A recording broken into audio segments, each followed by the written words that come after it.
De las cenizas de la Primera Guerra Mundial, Adolf Hitler intentó construir un siniestro nuevo orden mundial dirigido por los así llamados, una raza de supermanes arios, extendiendo un reinado de terror como nunca jamás el mundo lo había conocido. Muchos creen que los nazis conjuraban a los espíritus extraños y que seguían prácticas ocultas que habían permanecido dormidas en Europa durante cientos de años. Ahora bien, hay documentos que prueban que sus creencias estaban basadas en una perversión de las antiguas tradiciones paganas. Un dar la vuelta de las batallas míticas entre las fuerzas de la luz y la oscuridad. Un viaje terrorífico a un mundo gobernado por místicos locos y asesinos.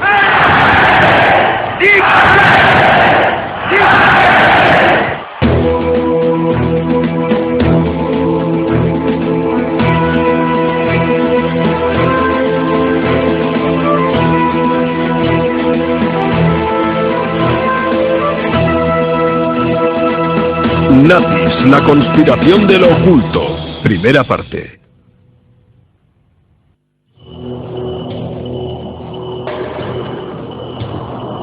La cordillera tibetana del Himalaya. En los años 30, los nazis empezaron a investigar en el techo del mundo, buscando evidencias de unos antiguos sumos sacerdotes, quienes ellos creían eran sus antepasados en la secta.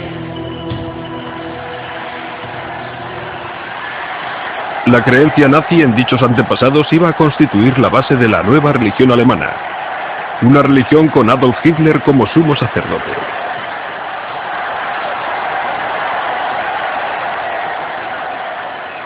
Inspirando la cruzada maligna estaba la creencia en que la pura sangre aria estaba siendo contaminada por las así llamadas razas inferiores, y que una nueva raza de superhombres arios gobernaría el mundo. Esa fue la interpretación de los antiguos mitos y del saber popular oculto que iban hasta 1000 años atrás en el tiempo.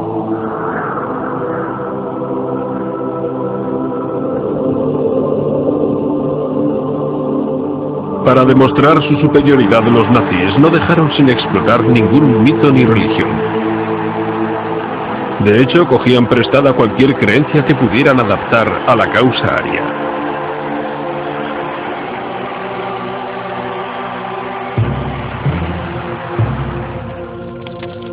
Como base de la nueva fe, Hitler necesitaba eliminar las religiones que competían con él.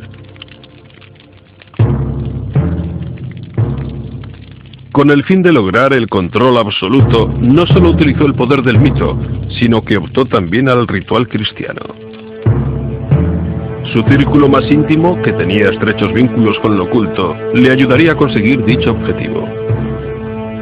Entre ellos estaba el Führer Rudolf Hess, cuya correspondencia revela una devoción a la astrología y a la predicción guiándose por las estrellas. El comisionado nazi para la filosofía y la educación, Alfred Rosenberg, quien escribió el libro estableciendo las bases de la religión nazi. Joseph Goebbels, el ministro de propaganda de Hitler, cuyo diario testimonia el uso que hiciera de las predicciones astrológicas al planificar la guerra contra los aliados. Y Heinrich Himmler, jefe de la SS y de los campos de concentración nazis, cuyos documentos personales revelaron que fue un maestro de las ciencias ocultas del Tercer Reich y, en último término, el arquitecto de la nueva religión nazi.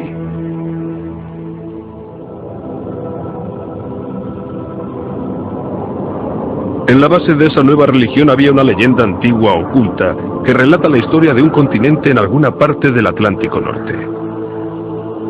Allí vivió una raza de seres superiores que habían caído en desgracia a causa del mal y el vicio.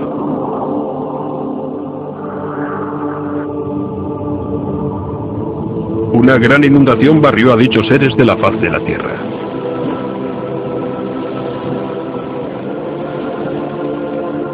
Pero antes de que pudieran ser destruidos todos, algunos sacerdotes escaparon por el mar. Y con el paso del tiempo, llegaron a las altas cimas del Tíbet.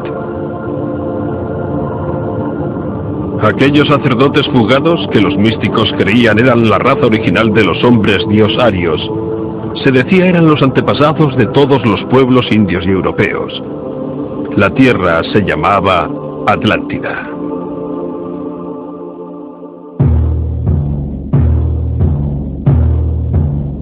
Algunos místicos alemanes afirmaban que el mito de la Atlántida era una historia verdadera.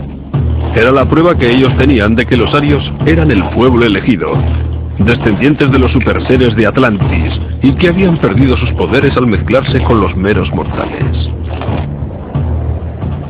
En todas esas doctrinas estaban las semillas del pensamiento nazi.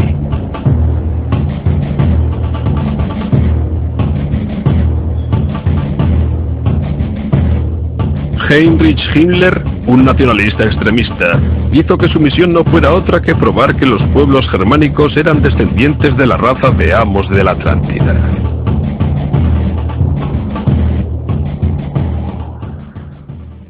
Los nacionalistas, especialmente aquellos que creían en la superioridad de la raza aria, siempre habían mantenido la idea de una isla desaparecida, de un mundo oculto, una especie de utopía. Himmler quizá pudo haber pensado que fue en el Tíbet y que esta raza de amos, la raza de los amos del Atlántico, como a Himmler gustaba llamarla, podría haber estado en las montañas tibetanas. Sus descendientes podrían aún estar vivos.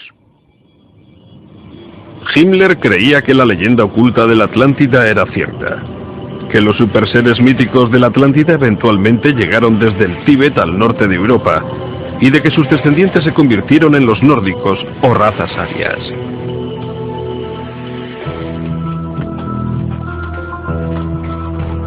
Se enviaron al Tíbet expediciones subvencionadas por el gobierno bajo la dirección de Himmler. Buscaban evidencias de sus antepasados. Para documentar dicho proceso, los investigadores nazis realizaron este cortometraje. En 1946, en los interrogatorios después de la guerra realizados por el ejército de los Estados Unidos, el científico que dirigió una de las expediciones describió su primer encuentro con Himmler. Himmler mencionó su creencia de que la raza nórdica no evolucionó, sino que directamente bajó del cielo para asentarse en el continente atlántico, y que los antiguos emigrantes de la Atlántida habían fundado una gran civilización en Asia Central.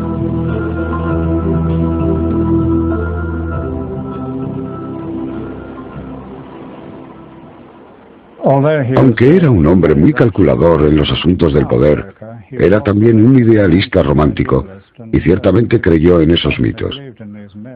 De no haber sido así, no habría derrochado ni el tiempo ni el dinero ni la energía que derrochó al mandar expediciones al Tíbet.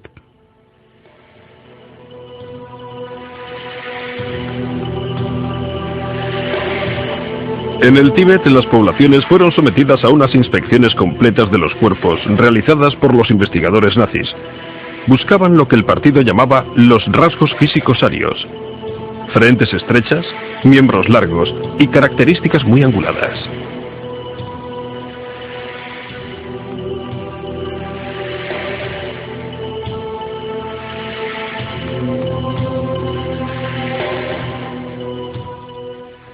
Y todo aquello, naturalmente, se incrementó cuando la guerra. Y fue entonces cuando ellos pudieron experimentar de una inocente naturaleza en los sujetos vivos. De lo que estoy hablando, por ejemplo, es que ellos midieron los cráneos de la gente.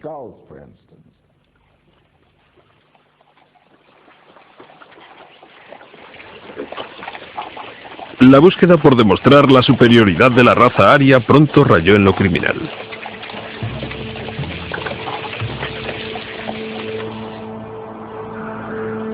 Los nazis empezaron a matar a gente y a utilizar sus cuerpos para hacer experimentos.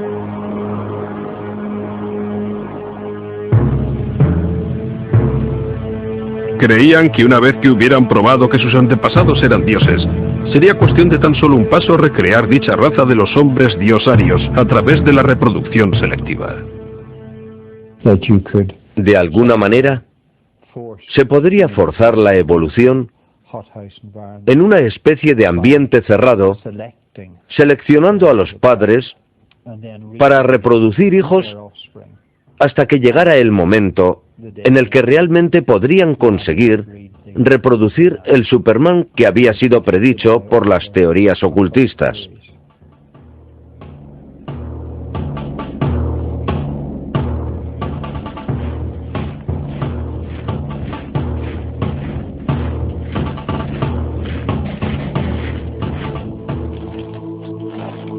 Hitler proclamó: la humanidad da un paso adelante cada 700 años y el fin último es el llegar a ser hijos de Dios.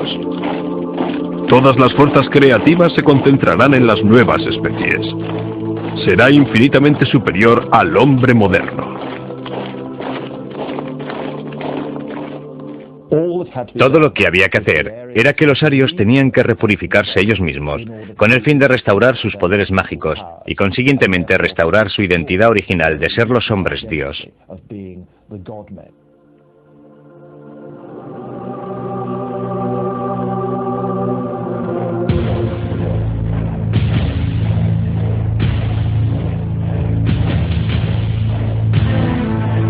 Lo más selecto de la raza fueron las SS de Himmler. Solo reclutaba a los más fuertes, a los que mejores condiciones físicas tenían y a los que él consideraba a los jóvenes más guapos, altos, rubios y con ojos azules. Aquellos futuros guerreros debían de ser educados y solo de las familias de pura raza aria. Los miembros de las SS eran por lo general bastante altos, hombres preparados para ser guerreros. Y aún más, Hitler había decretado que los de las SS debían medir 1,85 metros. Hitler medía 1,85. Además del tamaño, tenían que ser de pura raza. En cuanto a los oficiales, debían demostrar que tenían una ascendencia alemana sin mezclas que datara de 1750.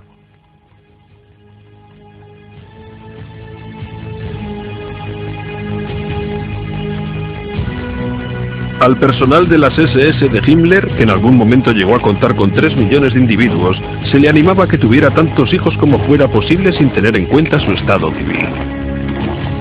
Las SS, les decía, tenían un sagrado deber con su nación y con su Führer, engendrando bebés arios sanos. Una de las ideas de Himmler concernía a la poligamia. La única forma en la que se podía reproducir la raza aria más rápidamente era instituyendo la práctica por la cual los hombres de la SS pudieran tener más de una esposa.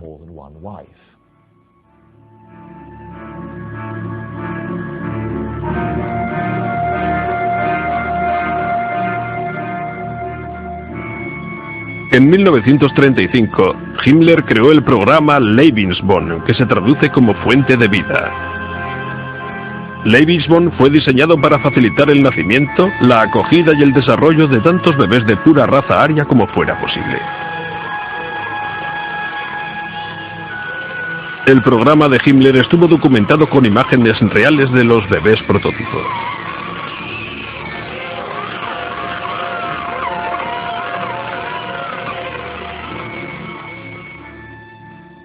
El Lebensborn de la SS estaba estableciendo las condiciones por las cuales las jóvenes podrían de hecho ser cumplimentadas por los sementales de la SS. Sugirió que las jóvenes arias en Alemania, que no habían podido encontrar novio o esposo, no tenían por qué someterse a los placeres de la maternidad.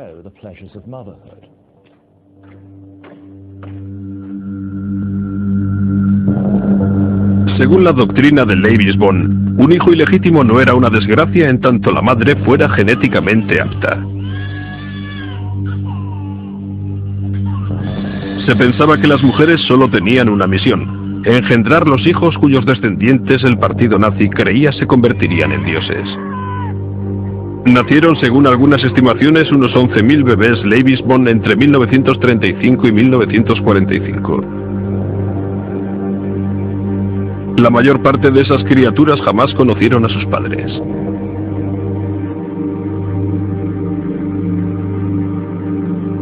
El semanario de las SS declaró: solo cuando el número de cunas constantemente exceda el número de ataúdes, podremos contemplar con optimismo un futuro mejor. Los bebés Leibisbon inmediatamente se convirtieron en propiedad del Estado. Algunos crecieron en hogares Leibisbon, mientras que otros crecieron en familias de las SS. Durante la guerra, los niños que tenían una apariencia aria fueron secuestrados de las naciones conquistadas y enviados a hogares Leibisbon en Alemania. Documentos nazis indican que unos 200.000 bebés polacos fueron secuestrados y llevados a hogares Leibisbon, donde recibieron una preparación muy esmerada en todos los aspectos de la cultura y mitología nazis.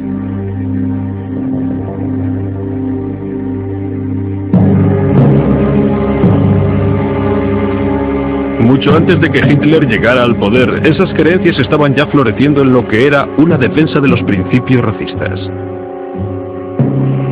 Había muchas organizaciones en Alemania y Austria a principios de siglo que mezclaban la ideología racista con las prácticas del ocultismo.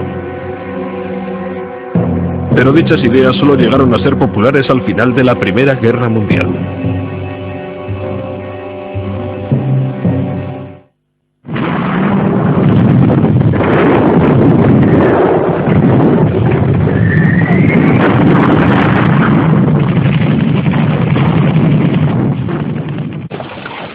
El antaño poderoso imperio de Alemania había quedado desarmado y a merced de las naciones vencedoras tras la Primera Guerra Mundial.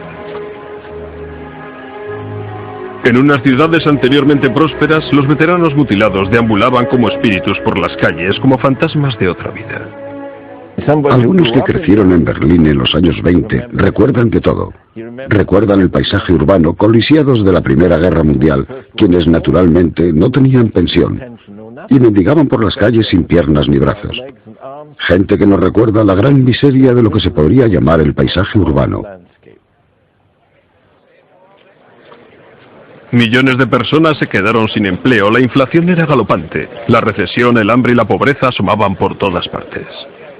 Presencié muchas manifestaciones antes de que Hitler se alzara con el poder. Manifestaciones reales que surgían del sufrimiento, de la gente, de la masa de desempleados y de la pobreza que se derivaba de todo aquello. Y gritaban eslogans como: queremos pan, dadnos trabajo. La gente buscaba cualquier cosa. Se intensificó el miedo y la desconfianza hacia los extranjeros. Los dos extremos del espectro político hicieron un llamamiento a la lealtad del pueblo alemán. Después de haber servido con distinción en la Primera Guerra Mundial, Hitler fue trasladado a Múnich, donde su trabajo consistía en infiltrarse en las organizaciones de izquierdas para conseguir información para el ejército. Uno de sus cometidos cambió el curso de su vida. Se infiltró en una organización que se reunía en una sala de un club político llamado el Partido Obrero Alemán.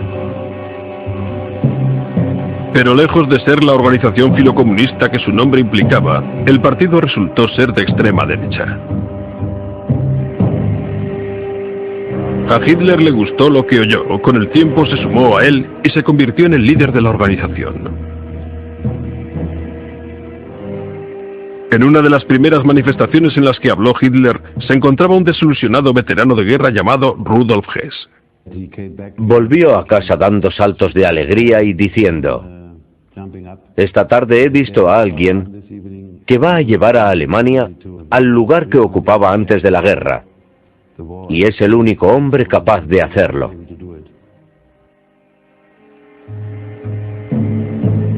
Hess estaba convencido de que el dinámico orador al que había escuchado era el tan largamente esperado Mesías, profetizado en los círculos ocultistas alemanes.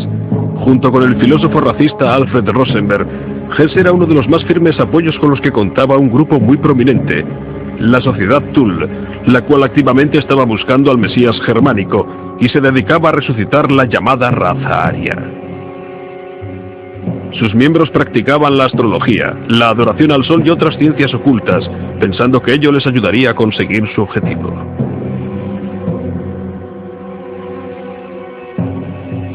Su emblema era una daga colocada frente a una esvástica curva. Al contar entre sus miembros algunos de los ciudadanos más ricos y poderosos de Múnich, la sociedad financió el Partido Obrero Alemán de Hitler. En 1920 el partido de Hitler oficialmente cambió su nombre por el de Partido Obrero Nacional Socialista Alemán. NSDAP, sus siglas en alemán, o como muy pronto se le llamaría, el Partido Nazi. Con Hitler como líder, el partido nazi creció enseguida conquistando a la gente en un arrebato de miedo frenético y con una oratoria feroz. Les proporcionaron el fuerte líder carismático por el que habían estado suspirando desde la guerra. Al igual que muchos alemanes y austríacos en aquella época, Hitler vivió en un entorno que ya era hostil al judaísmo. Fácilmente pudo encontrar aquellas ideas en publicaciones populares como Ostara, una revista ocultista abiertamente racista, escrita por un monje y místico renegado que acabó secularizándose, llamado Lons van Liebenfels. Los titulares decían: ¿eres rubio? Entonces corres peligro.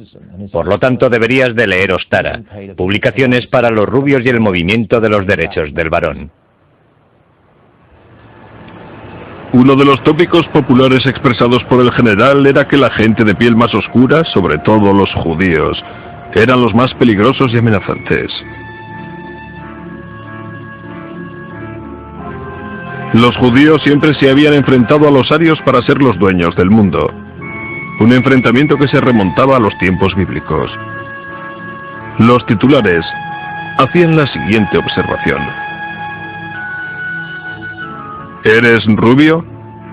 Entonces estás en peligro. Lee toda la información sobre la raza y sobre el movimiento en favor de los arios. La publicación planteaba el perfil de lo que sería la visión de los nazis del mundo. Selección racial, Lebensborn e incluso los campos de exterminio nazis.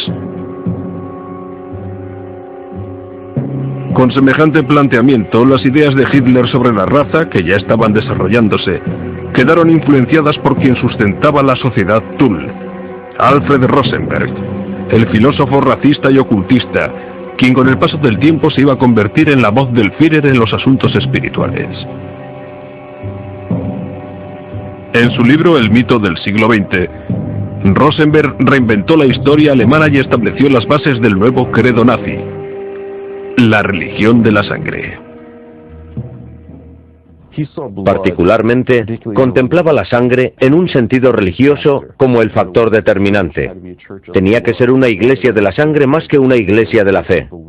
La sangre vinculaba a las razas nórdicas, de modo que para Rosenberg, la sangre, la raza, la identidad racial se convirtieron en las notas principales de la nueva ideología.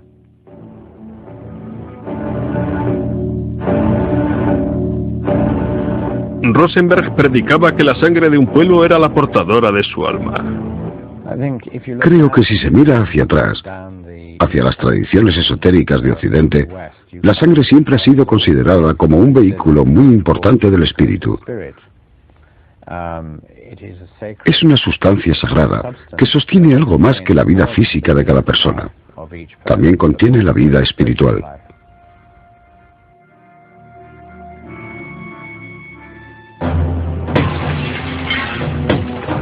El mito nórdico reemplazó a la Biblia cristiana como la base de la nueva religión nazi.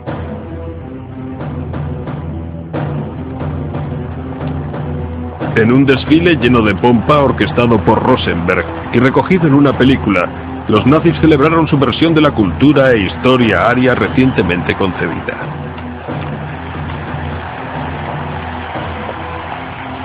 Rosenberg escribió: hoy está surgiendo un nuevo mito, el mito de la sangre, la creencia de que la esencia ha de ser defendida por la sangre.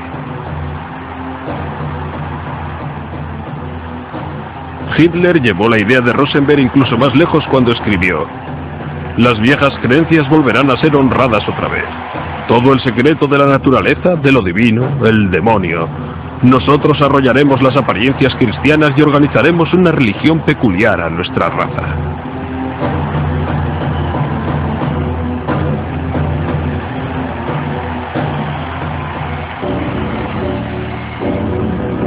Hitler eligió la esvástica como el símbolo de la nueva religión.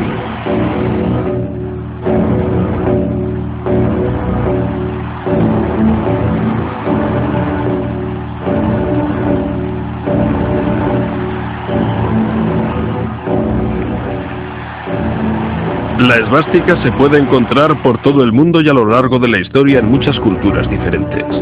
Desde los tiempos más antiguos fue símbolo de la buena suerte en China, y hasta el día de hoy sigue siendo un emblema religioso de la fe hindú y budista. Había sido llevada por los caballeros sobre los escudos como una protección mágica y también tenía connotaciones, digamos que en un sentido amplio no era cristiana. Representaba el martillo de Thor y, claro, Thor era un dios de la tormenta y del poder, etc. Una especie de dios patriarca muy macho. El primer conato de Hitler por hacerse con el poder data del 9 de noviembre de 1923 con un intento por derrocar al gobierno bávaro.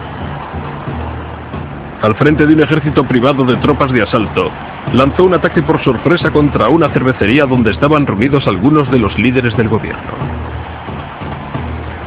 Con Hess y Rosenberg a su lado, Hitler descaradamente anunció la formación de un nuevo gobierno.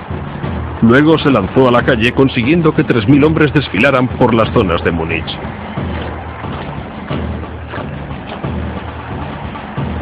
Se enfrentaron con la policía. Hubo disparos y cayeron abatidos 16 hombres de Hitler. Fue una intentona golpista fracasada. Pero en los 10 años antes de que Hitler se alzara con el poder, los 16 se convirtieron en mártires. Entonces llevaban la bandera esvástica, y eso de alguna manera cayó bien a la gente, y además con la sangre de los muertos sobre ella.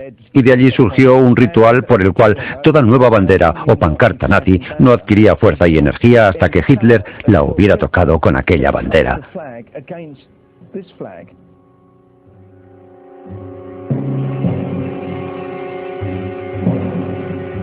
La sangre nazi adquirió el sagrado símbolo del poder, ritualizado y santificado en la ceremonia conocida como el rito de la bandera sangrienta. Aquella especie de poder mágico de la sangre de los nazis muertos era transmitido a cada bandera nazi y desde aquel momento quedaba consagrada.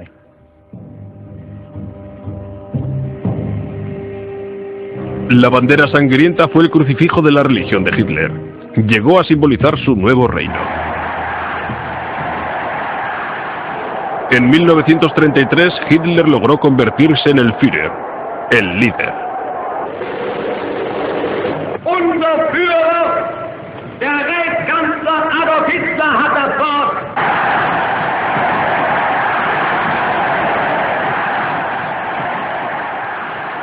Era un título que concordaba con el eco de las connotaciones religiosas del ungido, o incluso del Mesías.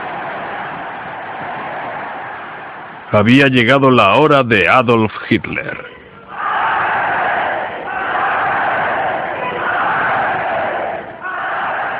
Die Partei ist Hitler. Hitler aber ist Deutschland. El partido es Hitler. Hitler es Alemania y Alemania es Hitler.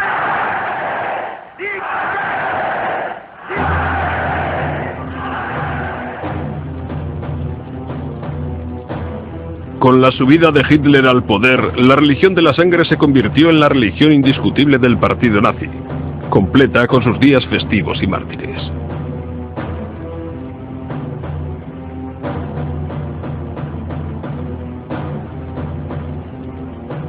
El ministro de propaganda Goebbels orquestó un ritual en el cual los 16 héroes nazis fueron venerados como mártires del Reich, que murieron, resucitaron, para luego alcanzar la vida eterna.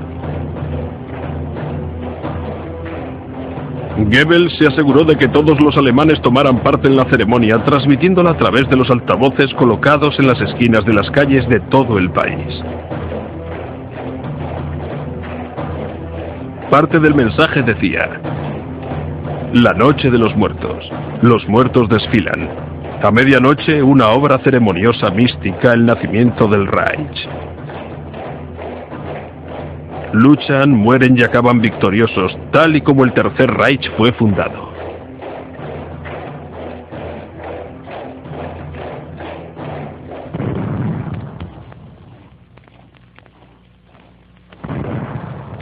Los cuerpos de los 16 héroes fueron enterrados en el edificio conocido como el Wendelhall, o Templo del Honor.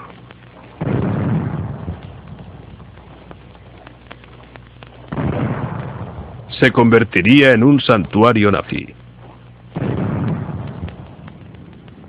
Durante la ceremonia anual, se llamaba a los 16 por sus nombres. Unas voces anónimas respondían como si fueran la respuesta de los héroes a las llamadas, como si los muertos siguieran desfilando en espíritu entre los vivos. Con el ritual de la nueva religión, Hitler desató el siguiente paso de su plan.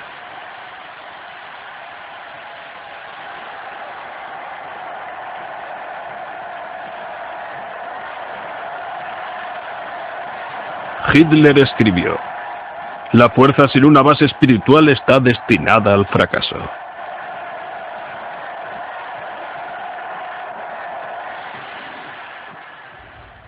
El nacionalismo es el que lo determina todo. Toda tu vida, todos tus pensamientos, todo. La pieza central de todo ello es, si se quiere, el que uno esté dispuesto a sacrificarse por la madre patria. El adoctrinamiento en la fe nazi, con Hitler como Dios, empezaba pronto y continuaba en la edad madura.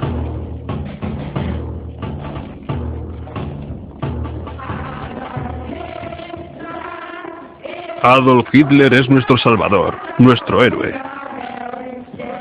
Es el ser más noble en todo el mundo.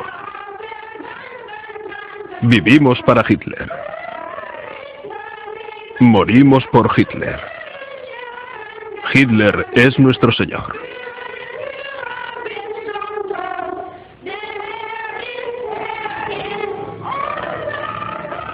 En 1993 el partido se adueñó de todas las organizaciones juveniles alemanas.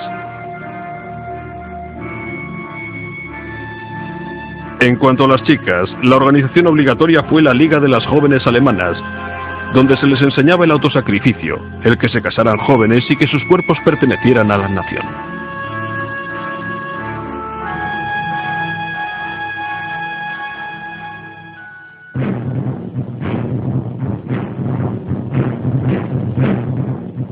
Los niños de 10 años eran miembros de la organización de los jóvenes alemanes. A los 14 años se apuntaban a la juventud hitleriana y a los 18 al partido nazi.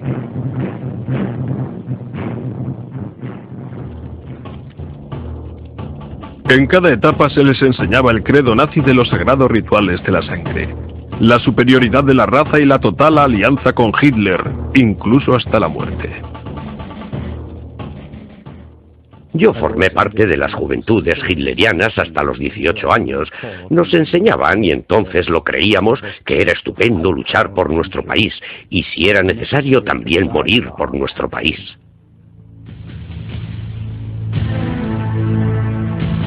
Esta película muestra una de las maneras de cómo los nazis inculcaban este ideal. Un héroe de la guerra visita un campamento juvenil hitleriano.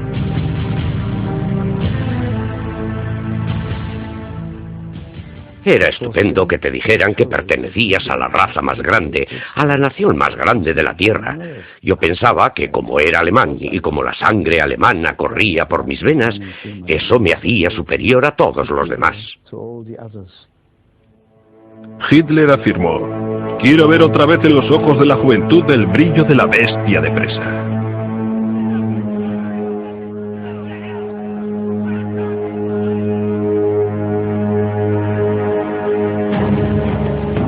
La juventud hitleriana entonaba un canto de muerte. Resurgimos para enfrentarnos con las tormentas de las batallas. Tenemos derecho a la muerte del héroe. En otras palabras, al decirle eso a un chaval de 17 años, era imbuirle con la idea de que podía reclamar el derecho que debía serle entregado para dar su vida para morir por el Führer y por la madre patria. Tú no eres nada, tu nación, tu raza es todo. A los 18 años, los cadetes se rendían ante el Führer cuando prestaban el sagrado juramento. Ich es wahr. Yo juro, y todos teníamos que repetirlo y teníamos que tener las manos, los dedos arriba. Servir al Führer, al pueblo y a la madre patria. Servir al Führer, al pueblo y a la madre patria. Como un gran ruido sordo que se oía por todas partes.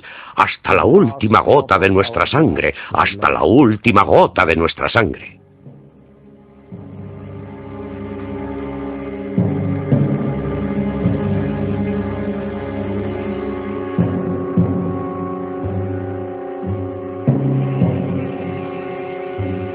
En el meollo de todo el adoctrinamiento alemán estaba la autobiografía de Hitler, Mein Kampf, o Mi lucha. En ella estaba perfilada la filosofía de los planes de los 1000 años del reinado nazi. Mein Kampf se convirtió en la Biblia nazi. Pensé que era el libro más grande jamás escrito. La Biblia no es nada comparado con eso, y aún hoy día puedo citarlo de memoria. Y eso que lo leí hace más de 60 años. Junto con el Mein Kampf, los principios de la religión de la sangre empezaron a constituir la base de la política nazi. Se decretaron leyes para la esterilización forzosa. Incluso se investigó a arios en busca de enfermedades hereditarias. Enfermedades tales como la tuberculosis y la epilepsia, hasta el alcoholismo y la depresión, fueron causa de una esterilización automática. Más de 400.000 alemanes sufrieron ese destino.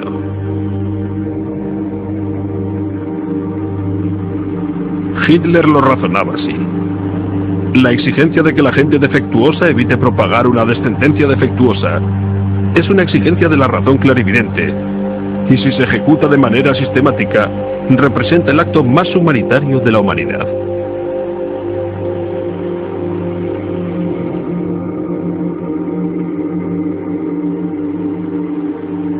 A los niños con problemas de salud se les anotaba el nombre al nacer.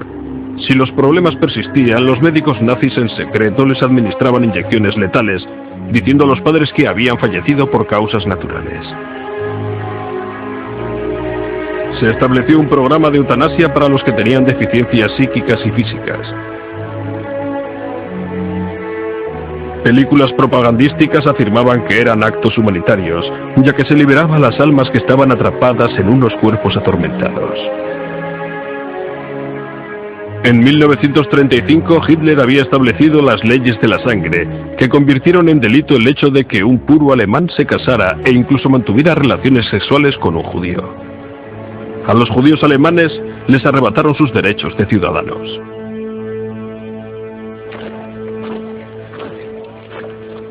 Pero lo peor aún estaba por venir. La purificación de la sangre aria solo era la mitad del plan demoníaco de Hitler. Para finalmente despejar el camino para el último estadio de la evolución humana y asegurarse la llegada del milenio ario, a los nazis les parecía que aún quedaba un obstáculo: la misma existencia de los que no eran arios. Se comenzó con la esterilización. Posteriormente se descubre que eso era demasiado lento y se acabó liquidándolos en las cámaras de gas, lo cual era rápido, eficiente y barato.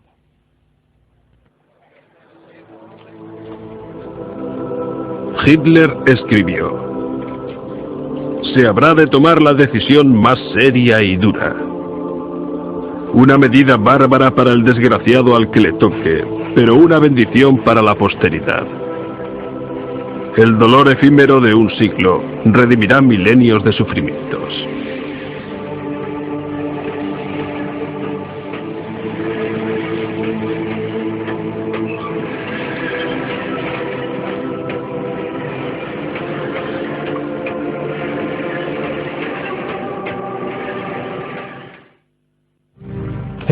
La concepción de Himmler de la SS no era otra cosa que la creación de una nueva élite de sangre para el orden nazi en Europa. En todas las etapas, a la SS se le recordaba que no era otra cosa que una élite guerrera, cuyos valores de dureza y de valor militar eran absolutamente importantes para su existencia.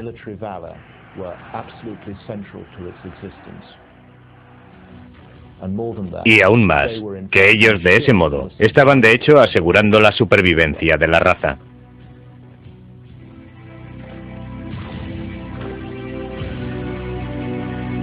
Himmler había nacido católico, pero para la época en la que conoció a Hitler era ya un redomado ocultista.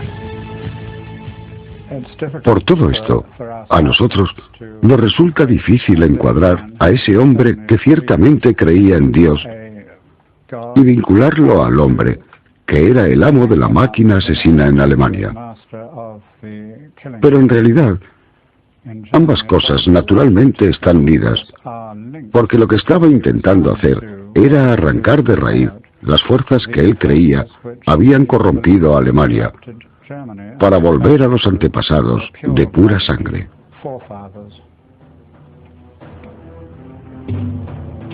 Himmler trajo un abanico de influencias dispares en su diseño de las SS, incluida la religión hindú. Durante la guerra se cuenta que siempre viajaba con un ejemplar del Bhagavad Gita, un libro sagrado de la religión hindú. Cuenta la historia de una gran batalla en el campo de la virtud entre las fuerzas del bien y del mal. La creencia hindú en la reencarnación y su rígido sistema de clases atraían a Hitler. Era un modelo perfecto para la élite guerrera de los nazis que gobernaría el mundo. Los historiadores dicen ahora que Himmler estaba convencido de que era la reencarnación del rey Heinrich, un líder alemán de la Edad Media que detuvo la invasión de Alemania por parte de los eslavos. Cuando los nazis se preparaban para invadir Europa Oriental, Himmler creyó que ya estaba en camino para llevar a cabo su destino, que sus SS habían vuelto a la madre patria para luchar en una guerra santa similar.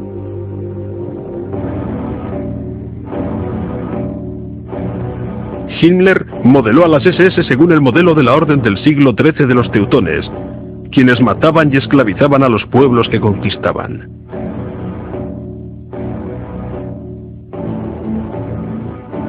El paralelismo con las propias prácticas de la Alemania nazi es inconfundible.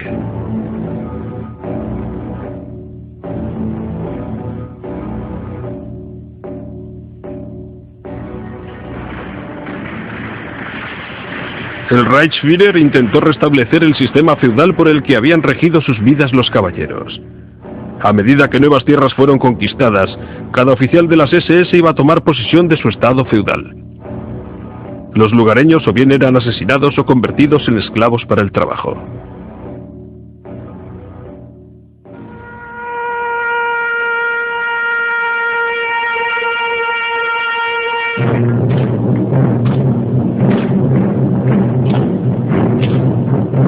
Al igual que los caballeros teutones, Himmler transformó una serie de antiguos castillos en escuelas de preparación, que eran a la vez centros religiosos y militares.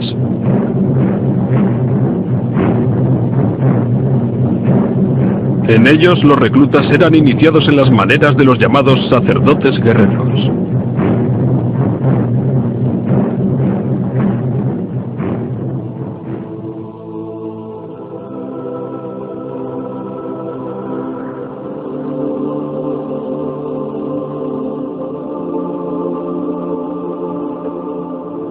En 1934, Himmler eligió Wewelsberg como su castillo personal.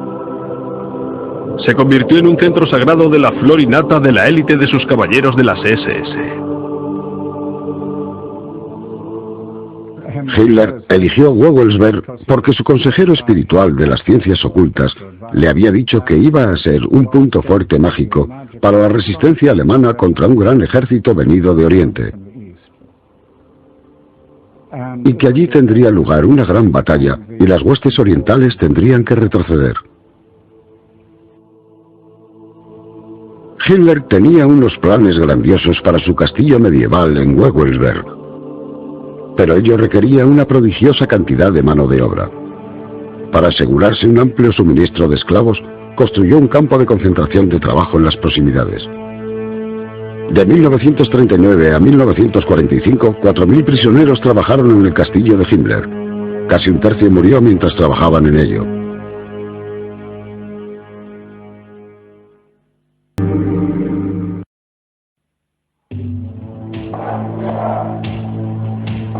De las cenizas de la Primera Guerra Mundial, Adolf Hitler intentó construir un nuevo siniestro orden mundial dirigido por los así llamados, una raza de superhombres arios que extendieron un reinado de terror como nunca jamás el mundo había conocido. Muchos creen que los nazis conjuraban a los espíritus extraños y que seguían prácticas ocultas que habían permanecido dormidas en Europa durante cientos de años.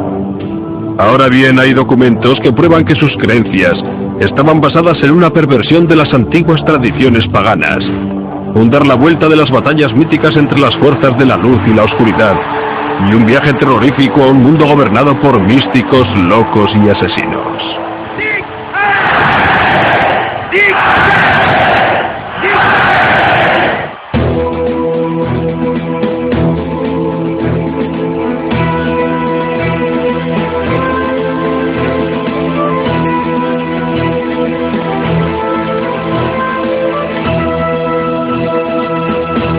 Nazis, la conspiración de lo oculto, segunda parte. Wewelsberg es construido en forma de triángulo con 3 torres en las esquinas. En torno a su diseño básico, Himmler tenía planes de construir una gran colonia.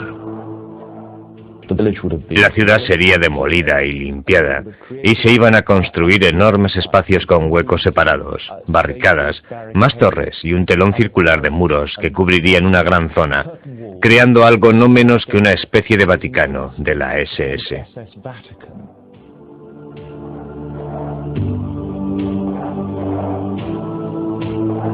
La Gran Torre Norte era la que se iba a convertir en el centro del plan de Himmler para hacer de Wewelsberg un centro del ocultismo para las SS.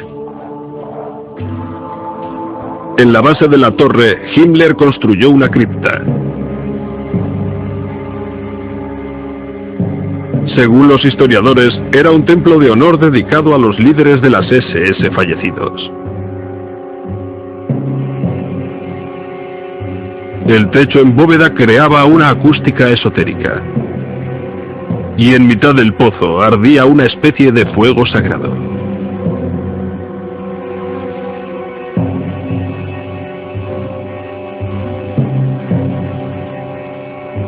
A lo largo de los bordes de la cripta había 12 pedestales que estaban destinados a contener las urnas con las cenizas de los generales fallecidos. Lo que ocurría es que las SS siempre tenían 13 líderes y consecuentemente cuando moría un general era incinerado ritualmente. Se colocaban sus cenizas allí y su sitio era ocupado por un nuevo general.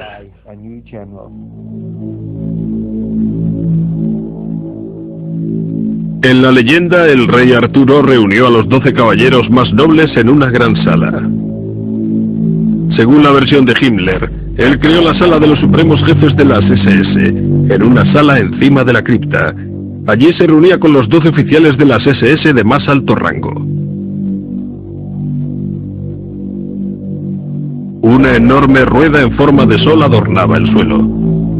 Su patrón, en forma radial, estaba adornado con símbolos del antiguo alfabeto nórdico. Himmler trató de crear una réplica de la capilla del Grial de la leyenda de Arturo.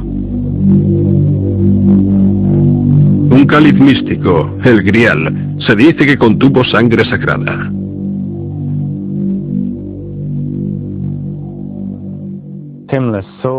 Himmler veía en el Grial un objeto de inmenso poder esotérico y oculto. Creía que si él poseía ese objeto físico, la guerra sería ganada con total facilidad. Para Himmler, la sangre sagrada de la leyenda del Grial era pura sangre aria, Él creía que poseía poderes mágicos. Su consejero más próximo en la tradición del Grial fue el arqueólogo Otto Rahn. También obsesionado con la leyenda del Grial, Rahn creía que estaba escondido en una cueva en el sur de Francia. Himmler fue llevado por Rahn a las ciencias del oculto en su búsqueda del Grial.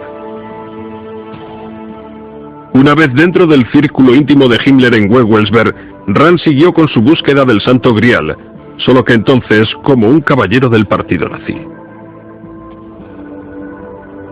Himmler subvencionó personalmente las expediciones de Rahn, algunas de las cuales se centraron en la zona próxima a Montsegur, Francia. Allí había estado erigido el emplazamiento de una gran fortaleza de los cátars, la secta herética acusada de la adoración al demonio y aniquilada por la Iglesia en el siglo XIII. Había una tradición muy fuerte, que por cierto aún sigue existiendo, de que los cátars estaban en posesión del secreto del Grial, y justo antes de que cayera el castillo de Montsegur, los 3 caballeros de la Orden de Cátar escaparon por las murallas y se llevaron consigo algo de gran valor. La tradición contaba más tarde que aquello era el Grial, o que era el secreto del Grial, y que fueron ellos los que lo escondieron en las cuevas. También se llevaron a cabo expediciones de Rahn en Alemania.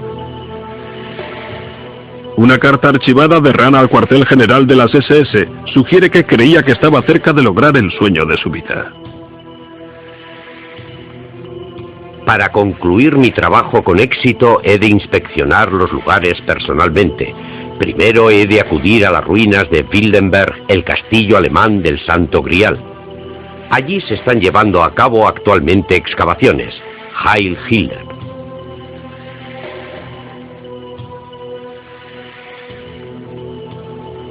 Pero Rahn nunca pudo hacerse con el premio, con el cáliz sagrado. En 1939, misteriosamente dimitió de las SS. Muchos son los que creen que Himmler dio órdenes para que liquidaran a Rahn una vez que quedó claro que había fracasado en su búsqueda del Grial.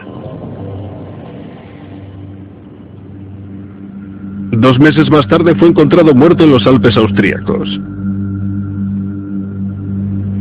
La causa de su muerte sigue sin esclarecerse.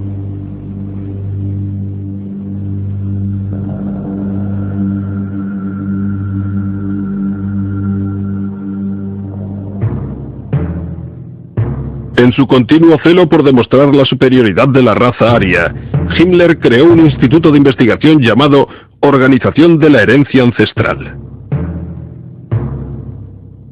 Además de llevar a cabo experimentos en los seres humanos y de comprobar linajes de sangre para asegurar la pureza de la raza, la misión de la organización fue lograr resurgir y reinterpretar las prácticas del oculto, de los mitos germánicos antiguos y de las tradiciones paganas.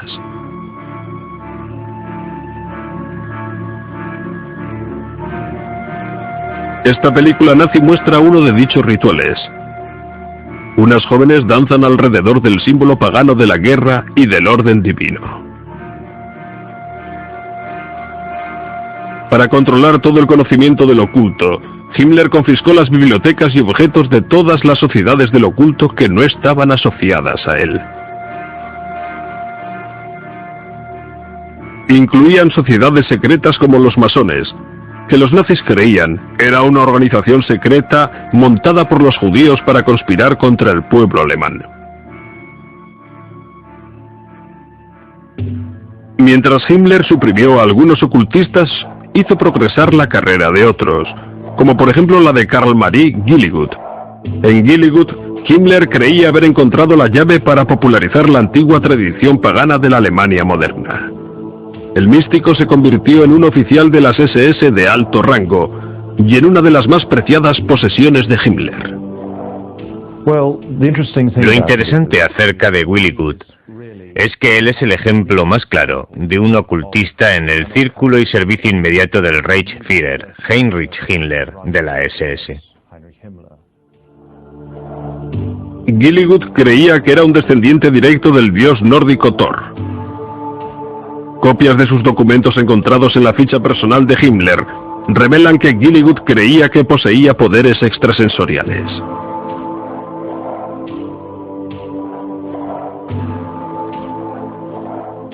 Un documento titulado Los 9 Mandamientos de Dios fue firmado por Gilligut e iniciado por Himmler. Escritos tanto en alemán moderno como en el alfabeto rúnico, sugieren que Gilligut pensaba que estaba utilizando sus poderes para descubrir los antiguos ritos y rituales del pasado pagano de Alemania. Según las leyendas nórdicas, el alfabeto rúnico utilizado por Gilligut fue dado a la humanidad por Odín, el supremo dios de la mitología nórdica.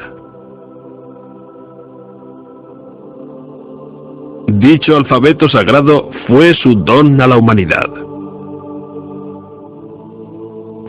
La runa se derivaba probablemente de una mezcla de los signos antiguos que fueron labrados en piedra en los tiempos antes de que apareciera la escritura. Dichos alfabetos tenían su significado, cada letra tenía su significado. La runa Agal era una protección del que la llevaba contra sus enemigos. La runa Odal era la conexión de uno con su clan o tribu. La runa Tyr era la victoria y el orden mundial. La runa Sig, el sol o la energía conquistadora. Dichos símbolos aparecían por todo el mundo nórdico en objetos tales como barcos vikingos, lanzas y escudos para la guerra. Los alfabetos de los antiguos sacerdotes y magos runos se creía eran las herramientas místicas para predecir la suerte, romper hechizos y para invocar a los espíritus mágicos. Conjurabas la runa, lo cual era muy parecido a lo del tarot. Las tiras y lees las combinaciones particulares que surgen de las runas. Tiene fama de ser un sistema mágico extraordinariamente poderoso. Como la élite de guerra de Alemania que eran, los miembros de la SS aprendían el significado de las runas. Una fotografía que sobrevivió la guerra muestra a un oficial de las SS ante una pizarra enseñando las runas a una clase de reclutas. Muchas organizaciones dentro del Tercer Reich contaban con su propia runa especial. La SS, quizás los más conocidos, utilizaron la runa Sigdoble. Llevaban dichas figuras misteriosas en los hombros y cascos de todos los uniformes de las SS. La juventud hitleriana utilizaba una runa Sig simple. Esos símbolos místicos antiguos al parecer estaban por todas partes.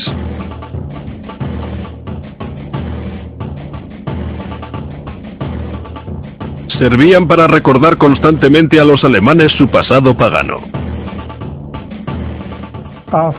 Una vez que el recluta había pasado su periodo de instrucción y había prestado el juramento, si era oficial, se le entregaba la daga, que era una especie de cuchillo de caza con un mango negro, con las runas de la SS en él, la esvástica, una corona de laurel y el águila alemana, todo ello de un valor muy preciado.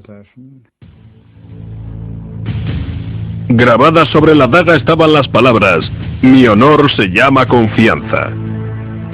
Los miembros de la SS recibían la daga en una ceremonia muy solemne. Todos los miembros de la SS llevaban el anillo con el sello, pero en aquel círculo cerrado, la élite de la élite, Himmler era el que personalmente llevaba el anillo con la calavera. Un antiguo oficial de alto rango de las SS, Wilhelm Hotel, aún recuerda el día de la ceremonia. El anillo tenía grabado tu nombre. En el mío, por ejemplo, ponía a mi querido Hethil Heinrich Himmler. Eso estaba en la parte interior del anillo, alrededor de la calavera. Se suponía que simbolizaba el vínculo estrecho con la SSS y con Himmler. En un discurso dado a los oficiales de las SS estacionados en Dachau, Himmler afirmó: "Nunca lo olvidéis, somos una orden de caballeros de la que no se puede salir, para la que uno es reclutado por la sangre, y uno permanece en ella en cuerpo y alma".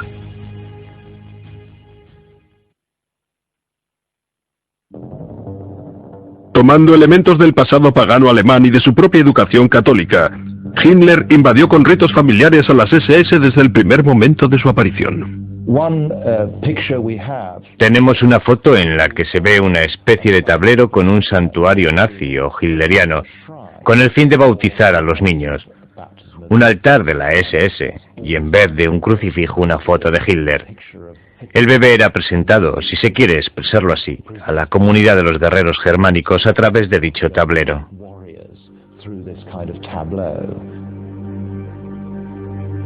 La ceremonia de la boda también se convirtió en un ritual de las SS. Imitando a las antiguas tribus germánicas, los oficiales desempeñaban el papel del líder del clan que presidía las bodas. Era el mismo Himmler quien oficiaba las ceremonias. Este extraño cortometraje muestra cómo uno de sus oficiales de las SS se casa con Gretel, la hermana de la amante de Hitler, Eva Braun. Había intercambio de alianzas, además de pan y sal, los antiguos símbolos paganos de la fertilidad y pureza de la tierra.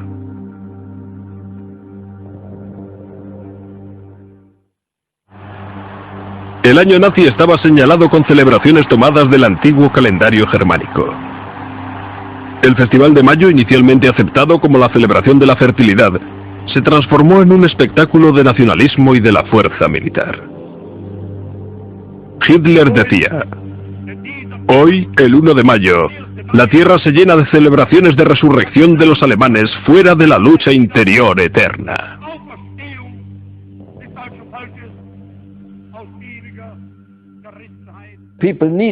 La gente necesitaba festivales para señalar el año, e intentaron sustituir los festivales cristianos por los festivales paganos.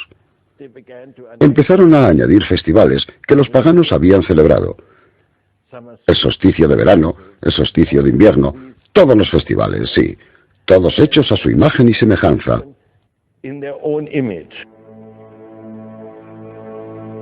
Los nazis incluso comenzaron a restaurar los antiguos templos paganos como el de Exterstein, que estaba dedicado a una deidad solar.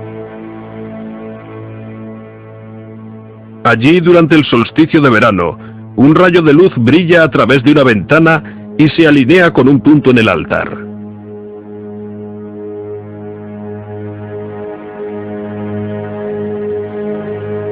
Aunque Exterstein fue considerado un lugar santo por las tribus germánicas, estaba muy lejos de ser único entre los templos antiguos en tener en cuenta los movimientos del sol. Sin embargo, Himmler estaba convencido de que aquello era una prueba del intelecto superior de los sacerdotes germánicos de la prehistoria. En la Alemania nazi, el festival del solsticio de verano se convertiría en un rito fascista. Tradicionalmente, los festivales del solsticio de verano eran una celebración llena de vida y de los poderes del sol.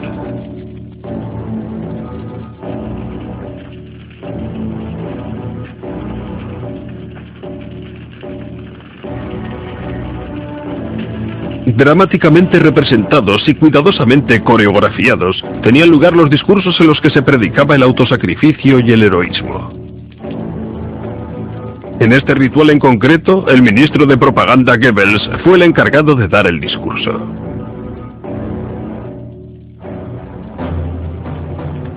En la antigüedad, las hogueras representaban el ritual de la luz del sol. En la Alemania nazi, esos eran atributos del Führer.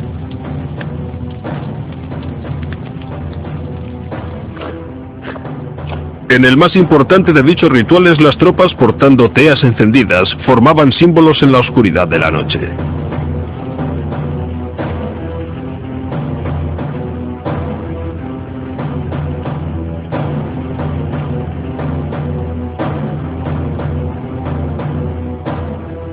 Al final del año, la larga noche del solsticio de invierno honraba a los muertos de Alemania. Himmler lo explica en su discurso en Dachau.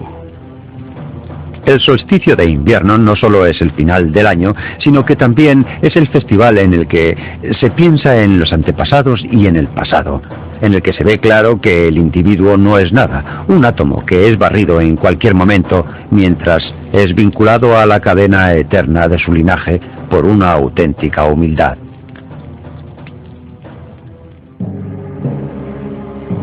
El calendario completo de los rituales culminó con la manifestación de Nuremberg. Allí los votos entre el partido y el pueblo eran renovados año tras año.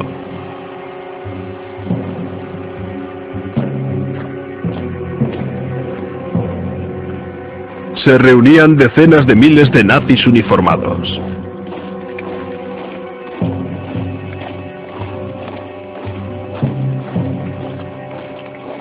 La manifestación, que duraba una semana, estaba orquestada para animar a la gente con un espectáculo de puro poder.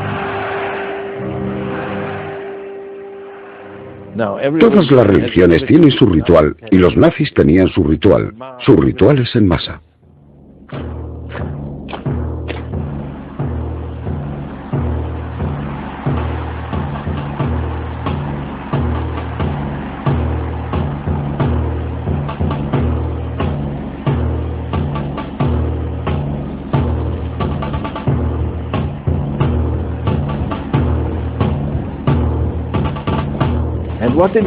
¿Y qué es lo que ofrecían a la gente aquellos mítines masivos? Cuando el tendero sale de su tienda vacía y se suma a la multitud en acción, se siente uno de ellos y es feliz. Está con los demás y es feliz. Ha olvidado su soledad. Oh, era estupendo ir a una manifestación. Todos aquellos uniformes, y había un ambiente electrizante antes de que diera comienzo todo. Y de repente anunciaban que venía el Führer. ¡Viene el Führer! Y luego lo veía subir hacia el estrado y seguían gritos de ¡Heil, Heil, Heil! Gente gritando como cabras. Perdón, no quiero insultar a los animales. Gente gritando como nazis.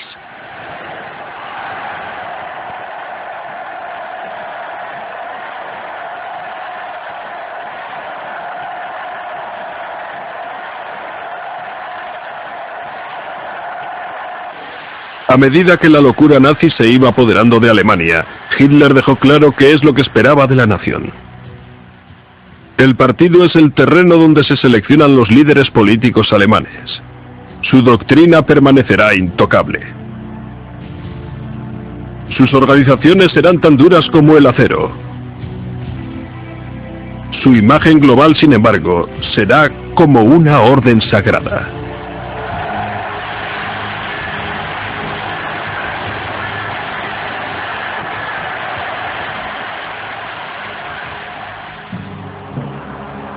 Las manifestaciones nazis en masa fueron cuidadosamente orquestadas para crear una tremenda epifanía emocional que evocara el fervor religioso. En el centro del ritual estaba Hitler.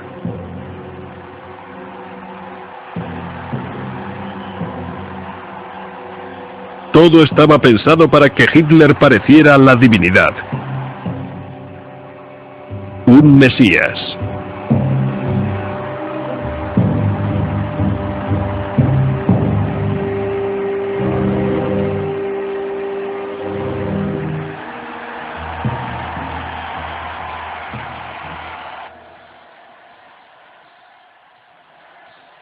Tras ganarse indiscutiblemente el apoyo del pueblo alemán, Hitler estaba preparado para dominar el mundo.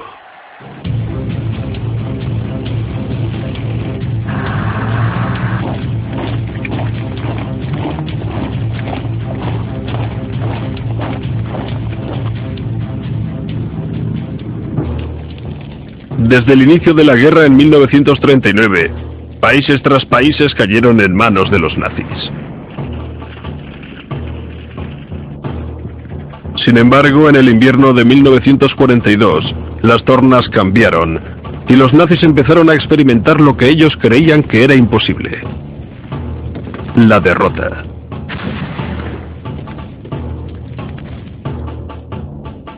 A medida que el esfuerzo en la guerra fue haciéndose cada vez más desesperado, expandieron el uso de las ciencias ocultas como la investigación y los rituales, hasta ser la base para tomar decisiones militares.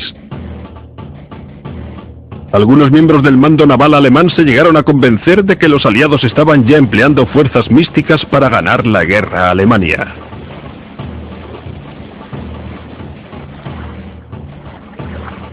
Creían que el éxito de los británicos en localizar y destruir las lanchas alemanas se había logrado a través de medios ocultos, y que la mejor manera de combatirlo era utilizando las ciencias del oculto como arma.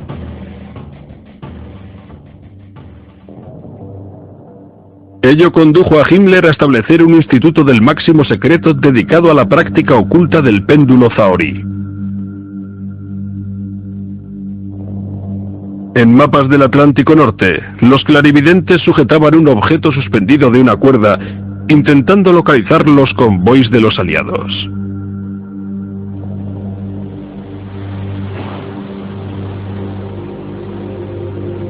Basándose en los resultados, se enviaban misiones de lanchas alemanas.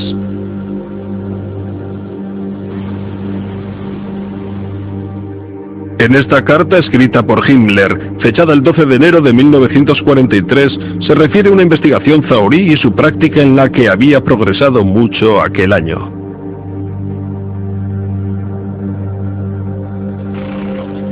Con todo, las artes ocultas más comunes utilizadas por los nazis fueron la astrología y las profecías, aunque ambas fueron atacadas desde dos ángulos totalmente distintos.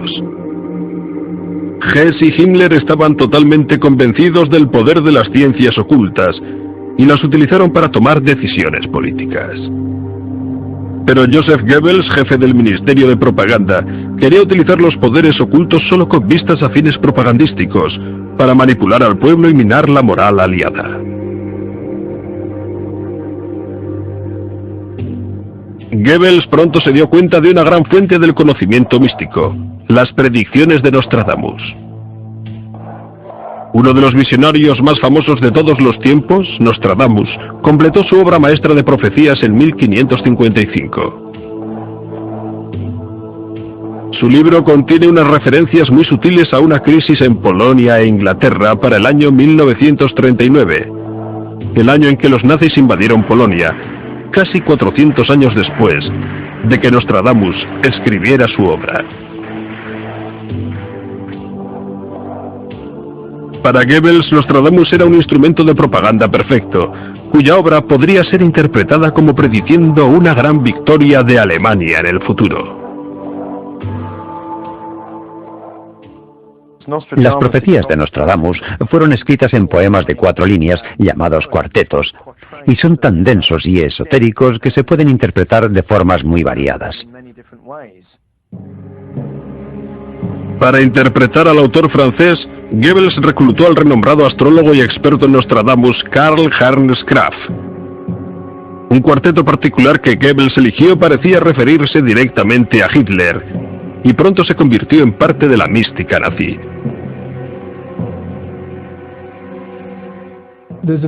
Existe un famoso cuarteto en el que aparece la palabra Hitler, la cual, cada vez que se citaba, quería referirse a Hitler.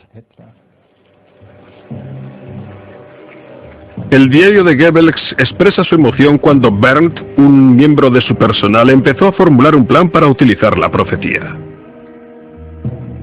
19 de mayo de 1942. Bert ha pasado un plan para que nosotros lo llevemos a cabo con la propaganda ocultista. Llegaremos a alguna parte. Los americanos y los ingleses caen fácilmente en este tipo de propaganda. Estamos aquí para presionar a todos los testigos estrella de la profecía de lo oculto. Nostradamus debe otra vez acostumbrarse a que lo citen. La creación para crear falsas profecías y misticismo fraudulento para influenciar al enemigo se empezó a llamar propaganda negra.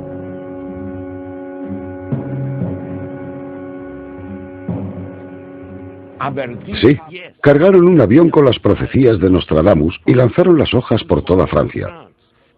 Francia quedaría destruida si no capitulaba.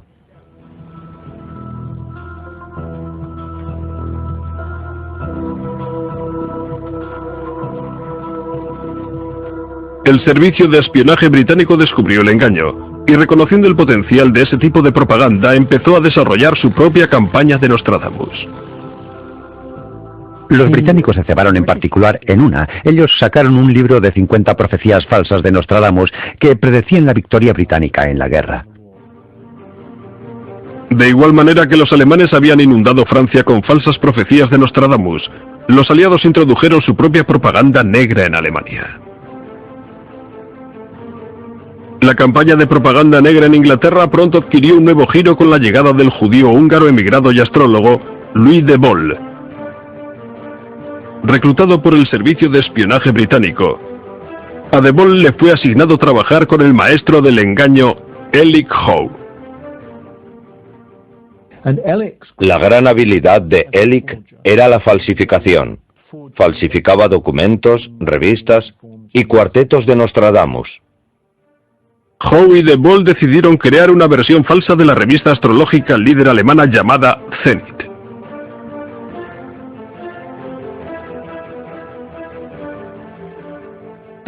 Sacaron 2 revistas en 1943. En ellas hacían pronósticos para minar la moral alemana. Sin embargo, la falsa Zenit británica contenía un error de bulto.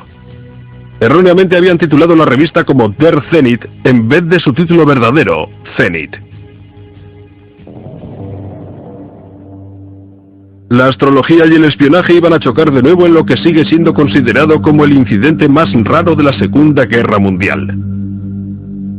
Cuando Rudolf Hess, el Subführer, por así decirlo, y uno de los amigos y consejeros más importantes de Hitler, realizó él solo un vuelo a Escocia. La idea de Hess de hacer un viaje empezó con la creencia de que los británicos, una raza nórdica, mostrarían sus simpatías hacia la causa aria, e incluso podrían llegar a ser persuadidos de unirse a los alemanes si es que Churchill era derrocado. Uno de los mentores de Hess, Karl Haushofer, reforzó la idea de Hess contándole un sueño que había tenido.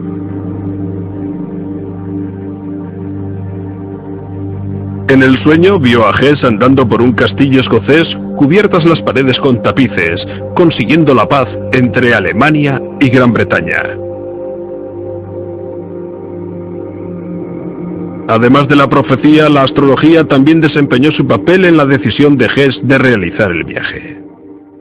Rudolf Hess, junto con Himmler, era probablemente el líder nazi más interesado en la astrología.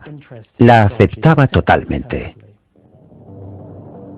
Su astrólogo e íntimo amigo Ernst Schüttel Atradhaus realizó un horóscopo para el Subführer que revelaba una posición propicia de los planetas. El 10 de mayo de 1941 hubo un alineamiento astronómico particularmente poderoso. Básicamente había 6 planetas en Taurus y una luna llena en el lado opuesto del zodíaco en Escorpio. Y según la tradición astrológica, cuando se da el mencionado alineamiento, se da un cambio importante en los asuntos del mundo. Consiguientemente, era justo asumir que el 10 de mayo de 1941 podría producirse un giro importante en la guerra. Siempre ha habido dudas sobre si Hess voló a Escocia basándose en los consejos astrológicos. Sin embargo, en unos documentos descubiertos recientemente, escritos por Hess en la cárcel de Inglaterra, se incluía una carta a su madre. En ella le pidió que compulsara 2 documentos ante notario, uno mencionando el sueño de Haushofer y el horóscopo dado por Schüttel Atradhaus.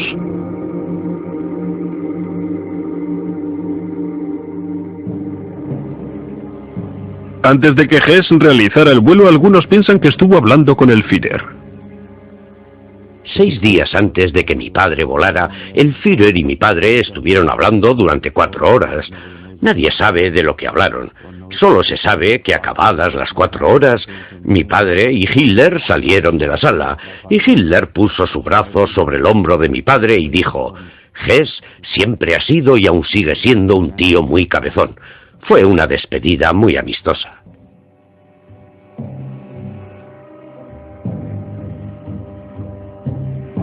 Al margen de las palabras habidas entre Hitler y Hess, a las 5:45 de la tarde del 10 de mayo de 1941, Hess subió a un caza Messerschmitt y se dirigió a Escocia.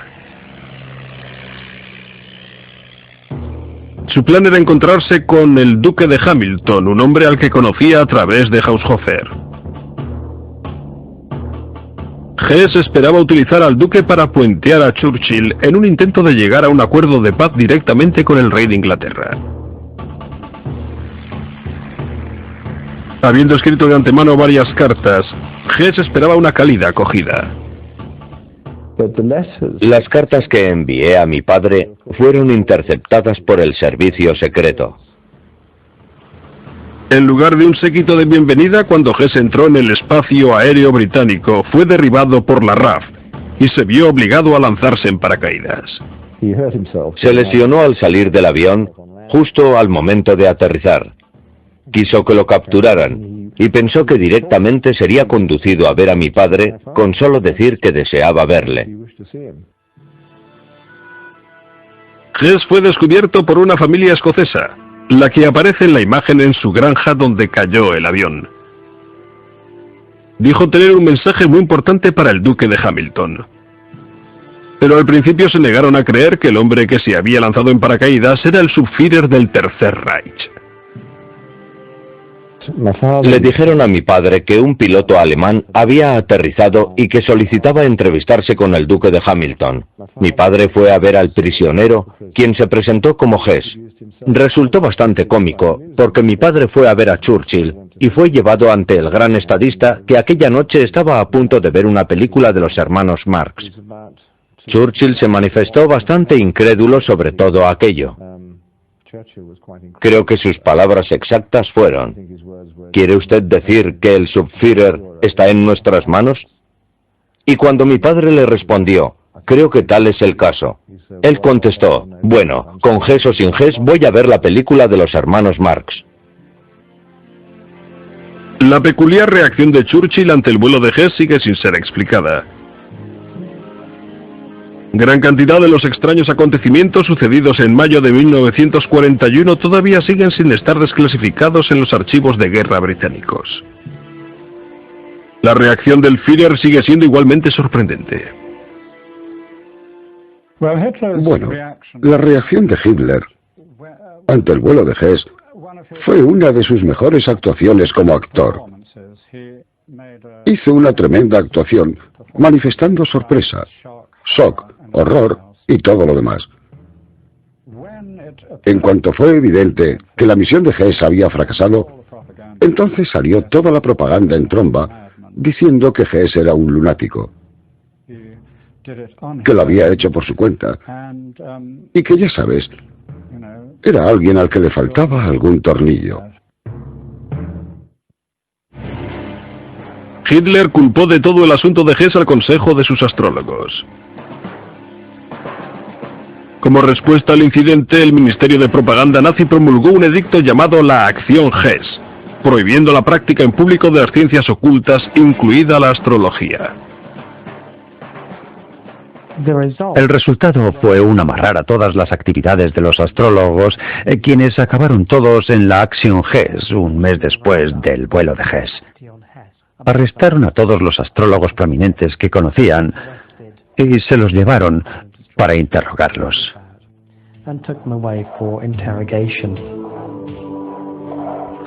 Los astrólogos que fueron arrestados bajo la Acción Hess fueron tratados de diferentes formas dependiendo de su utilidad para el Reich. Los que ya estaban trabajando para Himmler fueron soltados inmediatamente y les permitieron seguir trabajando. En aquella época Himmler entró en contacto con uno de los más destacados astrólogos de Alemania, Wilhelm Wulff. Aunque fue arrestado con todos los demás astrólogos, Wulff siguió diciendo los horóscopos de sus guardianes. Luego empezó a decírselo al general Schellenberg, que era el jefe del contraespionaje a las órdenes de Himmler. Walter Schellenberg era el jefe del servicio secreto que formaba parte de las SS. Era mi jefe y mi amigo. Schellenberg no creía en la astrología, pero la utilizaba. Cuando Schellenberg quería discutir algún tema con Himmler, él empezaba diciendo que un astrólogo había predicho sobre el asunto.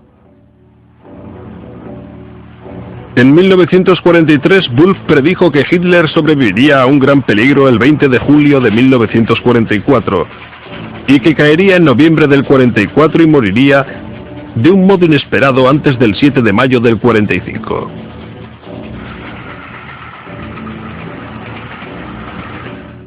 En base a dichas predicciones, Wulff se convirtió en el astrólogo personal de Himmler y en uno de sus ayudantes más próximos. Esas predicciones llegaron a ocurrir.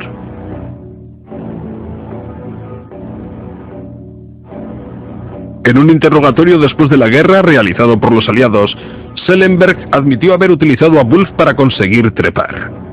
Creía que la influencia de Wulff tenía un enorme peso en Himmler. Mientras aún yo estaba en la cárcel con Schellenberg durante el proceso de Nuremberg, aún hablábamos de ellos, y Schellenberg se sentía muy orgulloso de que a través de Wulff pudo influir en Himmler.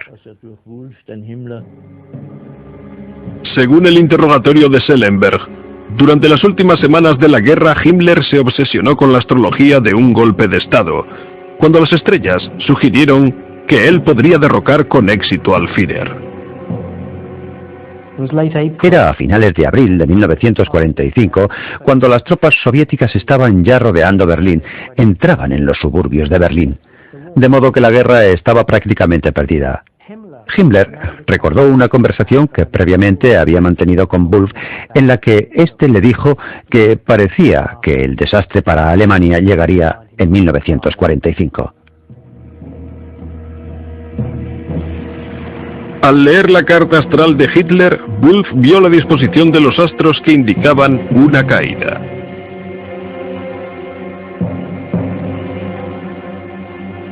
Wulff y Schellenberg siguieron urgiendo a Himmler para que derrocara a Hitler y se instalara como líder del maltrecho Reich. Tanto Schellenberg y Himmler trataron de conseguir los favores de los aliados. Intrigaron en los últimos días de la guerra para lograr un encuentro de Himmler con un representante del Congreso Mundial Judío en el que Wulff, como astrólogo de Himmler, estuvo presente. Himmler aparentemente estaba de acuerdo en que no debía de haber más exterminio de judíos. A pesar de la orden de Hitler de continuar con los exterminios hasta el final, Wulff fue instrumentalizado para convencer a Himmler de que temporalmente debían cesar las matanzas.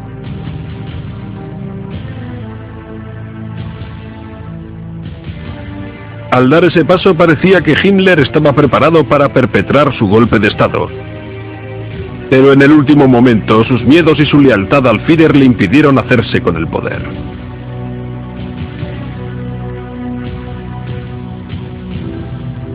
Himmler seguía esperanzado con que alguna fuerza mística del destino alteraría la derrota que ya claramente estaba a la vista. Himmler también estaba muy interesado en el paralelismo histórico entre la situación de la mitad de los años 40 y los periodos históricos precedentes. Himmler echó un vistazo a la precedente Gran Guerra Alemana contra Rusia. La Guerra de los 7 años entre Federico el Grande de Prusia y los rusos. Se dice que la suerte cambió cuando murió Elizabeth, la zarina rusa.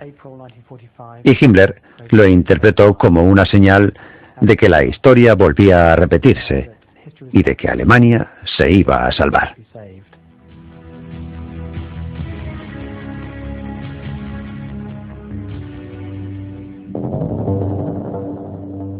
Dos semanas después, Goebbels y su familia al completo bajaron con Adolf Hitler al búnker privado del Führer. El 30 de abril, Adolf Hitler y su prometida Eva Braun se suicidaron.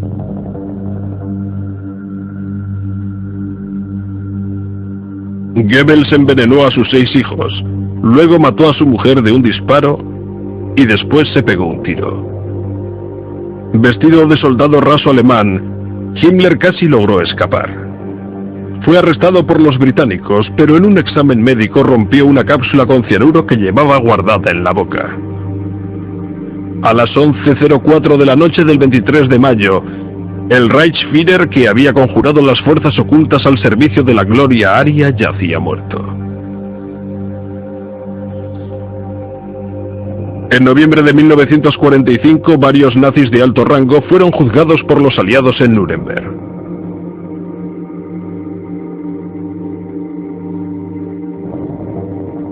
Rudolf Hess fue condenado a cadena perpetua. murió en la cárcel con 93 años. El ocultista Alfred Rosenberg fue encontrado culpable de crímenes contra la humanidad y fue colgado en octubre de 1946. El Tercer Reich, que iba a haber durado más de 1000 años, acabó después de 12.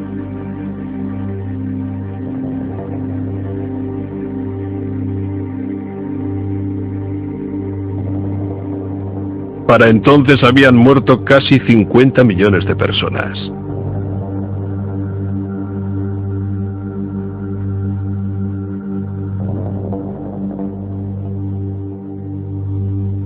Irónicamente, entre los muertos estaba la primera generación de la raza aria de Hitler, aquella que iba a engendrar las sucesivas generaciones de los superhombres arios.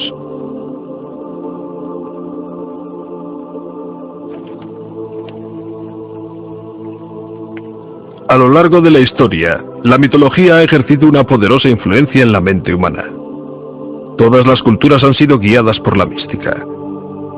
Sin embargo, en la Alemania nazi, el vínculo de los objetivos políticos con una mitología corrupta condujo a un mal jamás conocido en la historia.